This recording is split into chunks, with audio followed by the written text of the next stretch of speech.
دعني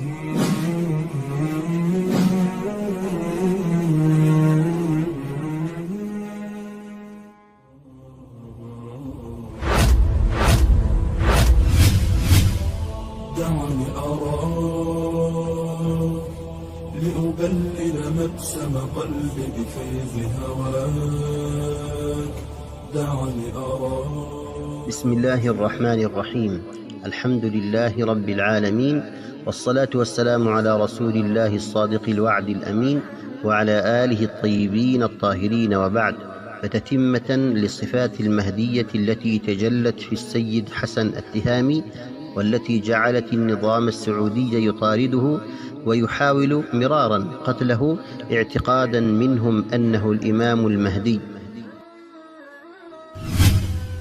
السيد حسن التهامي حفظه الله أقنى الأنف، فالقنا ضد الشمم. فعن هند ابن أبي هالة ربيب النبي صلى الله عليه وآله وسلم قال في وصف النبي صلى الله عليه وآله وسلم: أقنى العرنين أو أقنى العرنين يحسبه من لم يتأمله أشم. أخرجه الترمذي في الشمائل المحمدية، والطبراني والبيهقي في الشعب.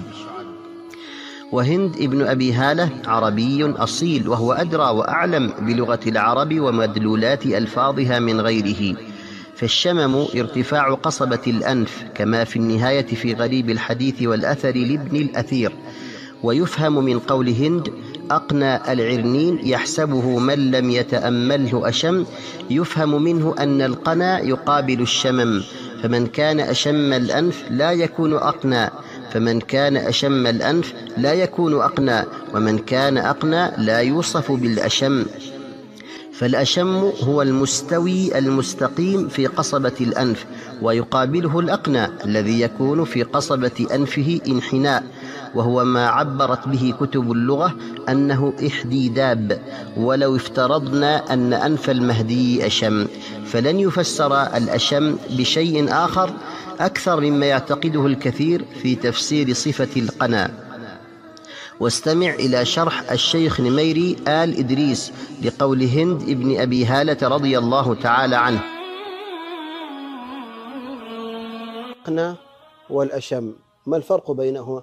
أقنى العرنين يعني مرتفع الأنف مع حد وداب، والأشم مرتفع الأنف بدون حد وداب. هذا وقد قال ابن دريد: عرنين الأنف تحت مجتمع الحاجبين، كما في جمهرة اللغة لابن دريد المتوفي سنة 321. فإذا كانت هذه صفة أقنى العرنين أو العرنين، فكيف بصفة أقنى الأنف؟ السيد الشريف أبو عبد الله التهامي حفظه الله آدم اللون، لونه عربي، وهو شبيه بجده الإمام علي عليه السلام. سئل الإمام أبو جعفر محمد بن علي: ما كانت صفة الإمام علي؟ قال: رجل آدم شديد الأدمة ثقيل العينين عظيمهما ذو بطن أصلع إلى القصر أقرب، كما أخرجه ابن سعد في الطبقات. ولا زال هذا اللون في ذرية الإمام علي عليه السلام، وذلك واضح في أشراف مكة وأعيانهم. فمثلا المهندس محمد آل زيد من وجهاء سادة الأشراف في مكة، لا يختلف لونه عن لون السيد التهامي. قال الإمام علي عليه السلام في صفة الإمام المهدي أنه آدم، كما أخرجه نعيم في الفتن. أن أدمة السيد التهامي مشربة بحمرة وليست أدمة داكنة. قال أبو جعفر الباقر في صفة المهدي: المشرب حمرة، أخرجه النعماني في الغيبة. السيد التهامي أجلى الجبهة، فجبهته فيها جلاء وظهور لا يغطيها شعر ناصية. وفي الحديث في صفة المهدي أنه أجلى أقنى، أخرجه أحمد.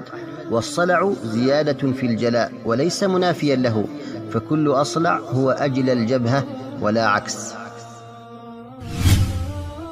والسيد التهامي عريض الجبهة، وجاء في صفة المهدي أنه أجبه، أخرجه نعيم في الفتن.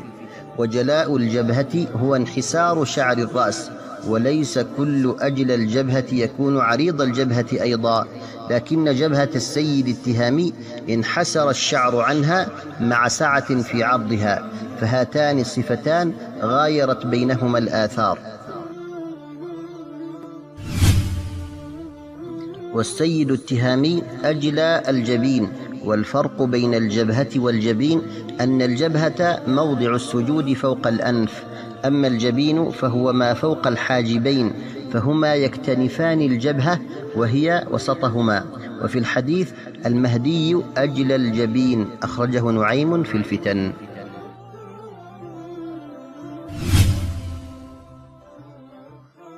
السيد التهامي أجعد الشعر، فشعره فيه التواء وانقباض وليس سبطا.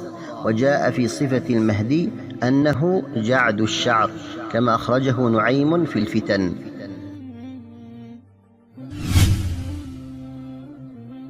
يمتد شعر السيد التهامي إلى منكبه، ويسيل إلى منكبه حال كونه مبللا، لأن جعودة شعره لا تصل لمرحلة القطط، فإذا ابتل شعره بالماء سال على منكبه.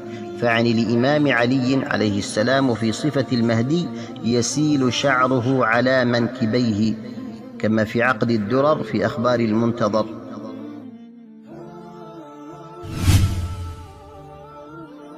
والسيد التهامي يغلب على شعره ولحيته ورأسه السواد. فعن الإمام علي في صفة المهدي قال: يعلو نور وجهه سواد شعره ولحيته ورأسه، كما في عقد الدرر في أخبار المنتظر.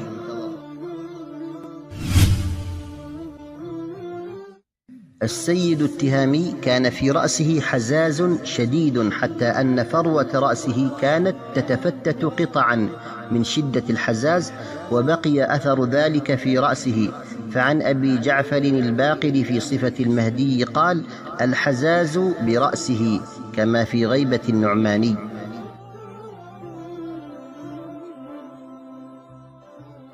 السيد التهامي حسن الوجه، وحسن الوجه يتفاوت وسامة وحسنا وملاحة، والسيد التهامي حسن الوجه.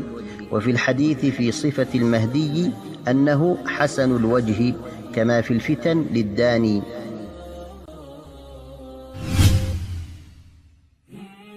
أيضا هناك شعور بانجذاب إليه وتقبل، وهذا أحد معاني لفظ أقبل.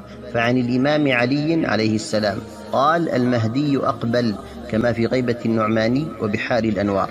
ومعنى أقبل أي تجد النفس إقبالا عليه، وفي معناه يقال في فلان قبله، فهذا اللفظ لا يزال مستعملا بهذا المعنى في اليمن. ومعنى الأقبل عند الشيعة هو الذي يقبل عندما يمشي بكل بدنه، كما في عصر الظهور للكوراني. وهذه أيضا صفة في السيد التهامي، أنه يقبل عندما يمشي بكل بدنه. والسيد التهامي مستدير الوجه.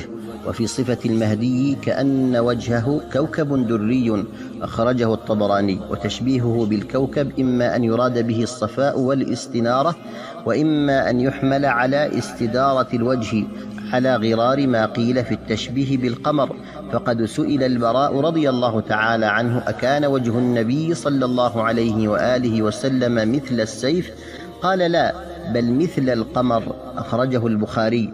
قال ابن حجر: كأن السائل أراد أنه مثل السيف في الطول، فرد عليه البراء فقال: بل مثل القمر أي في التدوير، كما في فتح الباري. وهذا أحد التفسيرات للحديث.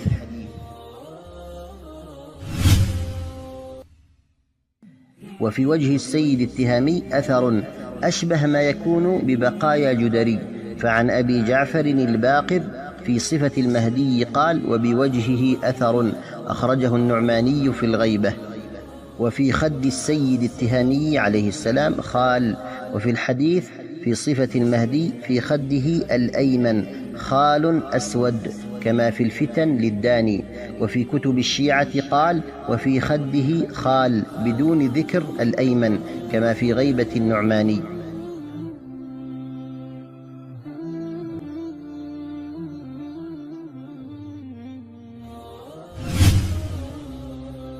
والسيد التهامي غائر العينين مشرف الحاجبين. وعن أبي جعفر الباقر في صفة المهدي قال: الغائر العينين المشرف الحاجبين، كما في غيبة النعماني. والسيد التهامي أبلج بمعنى لم يلتق حاجباه. وفي الأثر: المهدي أبلج، أخرجه نعيم في الفتن.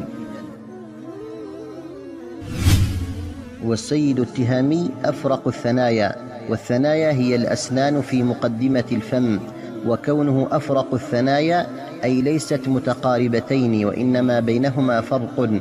وفي الحديث: ليبعثن الله رجلا من عترتي أفرق الثنايا، أخرجه الحافظ أبو نعيم الأصبهاني في عواليه، كما في عقد الدرر في أخبار المنتظر. ضبط بعضهم الحديث بأغرق الثنايا، أي تباعد ظاهر بينهما، وهذه أيضا صفة في أسنان السيد التهامي. وقد كان الفرق بين السنين العلويين كالفرق بين السنين السفليين، إلا أن أحد سنيه العلوية انكسر فجعل له تلبيسة، وقلل الفرق بينهما على نحو ما يرى في صوره. وحتى بعد المقاربة بينهما ما زال السيد التهامي أغرق الثنايا. السيد التهامي له نصيب من صفة براق الثنايا، فلأسنانه بريق ظاهر، كما أن على وجهه طلاقة وبشر. قال ابن منظور: براق الثنايا أي تلمع إذا تبسم كالبرق، أراد صفة وجهه بالبشر والطلاقة. ومنه الحديث: تبرق أسارير وجهه، أي تلمع وتستنير كالبرق. انتهى كلامه من لسان العرب. وعن الإمام علي قال في صفة المهدي: المهدي براق الثنايا، كما أخرجه نعيم في الفتن. السيد التهامي في لسانه ثقل، وهذا الثقل في لسان أسرته بالجملة، أنه على أساس اسم محمد باسم الرسول، واسم الوالد باسم أبو الرسول، والقرية حقنا في اليمن يقال لها كاعة. وقد عانى السيد التهامي للتخلص من ثقل لسانه في أثناء حفظه للقرآن، فتخلص منه ولم يبق سوى شيء يسير لا يظهر إلا بالتأمل. وفي الحديث في صفة المهدي ذكر ثقلا في لسانه، أخرجه نعيم في الفتن. السيد التهامي مربوع القامة، فليس بالطويل وليس بالقصير، طوله 170 سنتيمتر تقريبا. فعن الإمام علي عليه السلام في صفة المهدي أنه مربوع، كما في عقد الدرر في أخبار المنتظر. ومربوع أي متوسط الطول، فلا هو بالطويل ولا هو بالقصير. والسيد التهامي متناسق الأعضاء. في الحديث: المهدي جسمه جسم إسرائيلي، كما عزاه العجلوني في كشف الخفاء لأبي نعيم والروياني. ومعنى جسمه جسم إسرائيلي أي متناسق الأعضاء. السيد التهامي غليظ القصرة، أي غليظ الرقبة، كجده الإمام علي إذ كان يرتجز: أنا الذي سمتني أمي حيدرة، كليث غابات غليظ القصرة، أكيلكم بالسيف كيل السندرة. قال أبو العباس: يعني لغلظ عنقه وقوة ساعديه، كما في تهذيب اللغة. قال الثعالبي: القصرة أصل العنق، كما في فقه اللغة وسر العربية. وفي الأثر في صفة المهدي أنه الغليظ القصرة، كما في بحار الأنوار. السيد التهامي أجنأ، ففيه انحناء بسيط في رقبته إلى الأمام. وفي الحديث في صفة المهدي أنه أجنأ، كما في تاريخ أصبهان. السيد التهامي غليظ مشاش المنكبين، فعظام منكبه عظيم. وجاء عن الإمام علي في صفة المهدي أنه عظيم مشاش المنكبين، كما في بحار الأنوار. والمشاش هو رؤوس العظام، وتعني أيضا مكان التقاء أطراف الجسم. السيد التهامي عريض المنكبين، فعن أبي جعفر الباقر في صفة المهدي قال: العريض ما بين المنكبين، أخرجه النعماني في الغيبة. والسيد التهامي مسترسل المنكبين، فمنكباه ممدودان بشكل انسيابي. فعن أبي عبد الله عليه السلام قال في صفة القائم أنه مسترسل المنكبين كما في البصائر. والسيد التهامي واسع الصدر، فعن أبي عبد الله عليه السلام قال في صفة القائم أنه واسع الصدر كما في البصائر أيضا. والسيد التهامي ضخم البطن في استواء، فعن الإمام علي في صفة المهدي أنه ضخم البطن كما في عقد الدرر. وجاء عن الإمام علي أيضا في صفة المهدي أنه مبدح البطن كما في بحار الأنوار. والبدح استواء كما في كتب اللغة، فيكون المعنى ضخامة بطن مع استواء. والسيد التهامي أزيل الفخذين، أي بين فخذيه تباعد، فعن الإمام علي في صفة المهدي أنه أزيل الفخذين كما في عقد الدرر. والأزيل الفخذين أي المتباعد ما بينهما كما في غريب الحديث لابن قتيبة. والسيد التهامي عظيم الفخذين، وجاء عن الإمام علي أيضا في صفة المهدي أنه عظيم الفخذين كما في بحار الأنوار.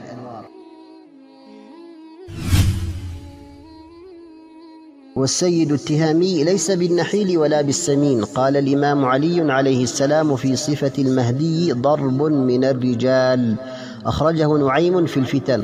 قال ابن حجر قوله ضرب من الرجال أي وسط، لا ناحل ولا غليظ كما في فتح الباري. وقال القاضي عياض الضرب الرجل الذي له جسم بين جسمين، ليس بالضخم ولا بالضئيل كما في إكمال المعلم بفوائد مسلم. وكذا قال ابن الملقن والمازري والقرطبي صاحب المفهم.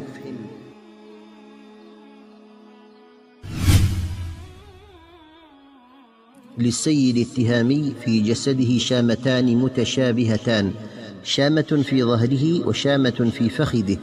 وفي الأثر في صفة الإمام المهدي أنه ذو شامتين، أخرجه نعيم في الفتن. وللسيد التهامي شامة مثل ورقة الآس على لون جلده، فعن أبي جعفر عليه السلام في صفة الإمام المهدي قال تحت كتفه الأيسر ورقة مثل ورقة الآس، أخرجه النعماني في الغيبة. عمر السيد التهامي قد قارب 50، حيث ولد في 1972 ميلادية، والنبي صلى الله عليه وآله وسلم بويع له في العقبة وقد تجاوز عمره 50. وقد تم تفصيل ذلك في إصدار عمر المهدي، فمن شاء فليرجع إليه. والسيد التهامي يتكرر له إصلاح كل ليلة أحد، وقد تم أيضا تفصيل ذلك في إصدار خاص، فمن شاء فليرجع إليه. في الحديث المهدي منا أهل البيت يصلحه الله في ليلة، أخرجه الإمام أحمد وابن ماجه.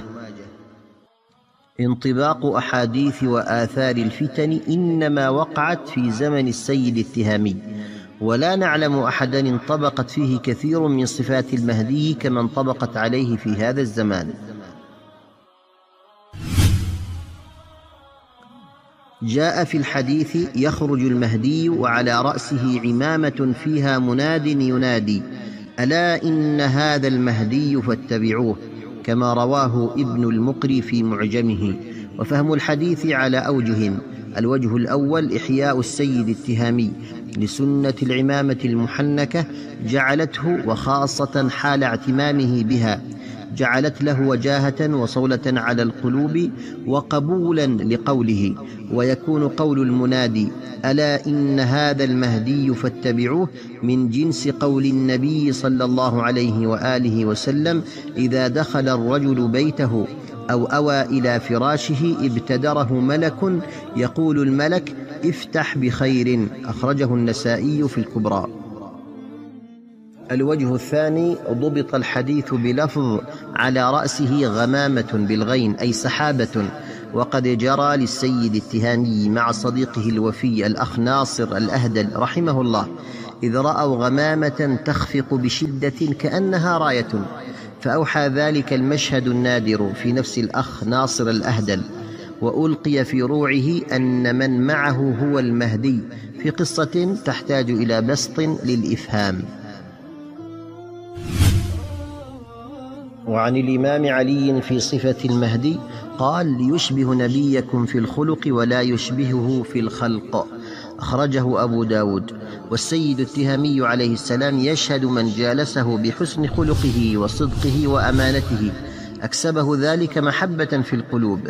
ولذا لما قبض على السيد التهامي في دير جابر ذهب صديقه الأخ ناصر الأهدل إلى السجن وسلم نفسه وقال: احبسوني بجوار السيد حسن، فآثر وفضل السجن في سبيل أن يبقى بجوار من عرف خلقه وسماحته. مع توفر كل هذه الصفات في السيد حسن التهامي، إلا أنه لا يدعي أنه المهدي، وإنما يقول: إنما أنا رجل من الأنصار. وقد جاءت الآثار تشير أن الإمام المهدي لا يدعي أنه المهدي، وإنما يقول: بل أنا رجل من الأنصار، كما أخرجه نعيم في الفتن في حديث السبعة العلماء. أسس السيد التهامي حركة أنصار الإمام المهدي، ولذا تسنى أن يقول: إنما أنا رجل من الأنصار. سجن الحوثيون السيد التهامي، وبغياب السيد التهامي عن أصحابه رجع بعضهم عما كان عليه. وفي الأثر: لا بد لصاحب هذا الأمر من غيبة حتى يرجع عن هذا الأمر من كان يقول به، أخرجه النعماني.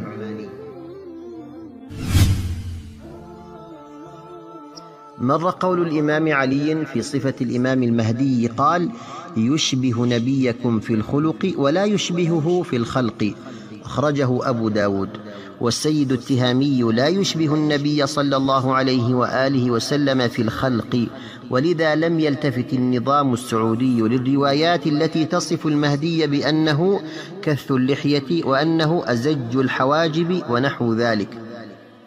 فالأصل أن المهدي لا يشبه النبي صلى الله عليه وآله وسلم في الخلق، كما لم يلتفت النظام السعودي للتقديم والتأخير في بعض الروايات لاحتمال وهم وغلط الرواه في تلك الروايات، ولم ينتظر النظام السعودي اكتمال تحقق بعض الصفات في السيد التهامي، لأنها ربما هي في طريقها للتحقق في قادم الأيام. لذا لم يدخر النظام السعودي جهدا في ملاحقة السيد التهامي تعيينا منه أنه هو المهدي بالفعل. فهل فعلا السيد التهامي هو الإمام المهدي الموعود؟ وهل يري الله آل سعود وآل زايد وجنودهما من السيد التهامي ما كانوا يحذرون؟ إن غدا لناظره قريب، والله غالب على أمره، ولكن أكثر الناس لا يعلمون. أنا تحركت على حركة أنصار المهدي، وقمت بالإعداد والترتيب والدعوة أنا وإخواني العلماء والمشايخ والأئمة وغيرهم، وقمنا على ترتيبها. ولم أدعي أنني أنا المهدي، لم أدعي بأنني أنا المهدي، وأنا أقول لكل من يقول ذلك: هذا كلام خاطئ، لا يجب عليك أن تشخص وليترك التشخيص. وإنما أنا أحد الأنصار الذين يناصرون الإمام المهدي، وأسأل الله عز وجل بعزته وبجلاله أن يكتب على يدي نصرة الإمام المهدي وبيعته نفسي له الفداء، وأن أكون أول المبايعين له بين الركن والمقام. لأبلل مبسم قلبي بفيض هواك، دعني أراك قبل أفول الشمس مع الأفلاك، دعني أراك لأبلل مبسم قلبي بفيض هواك، دعني أراك قبل أفول الشمس مع الأفلاك، لأبلل مبسم قلبي بفيض هواك.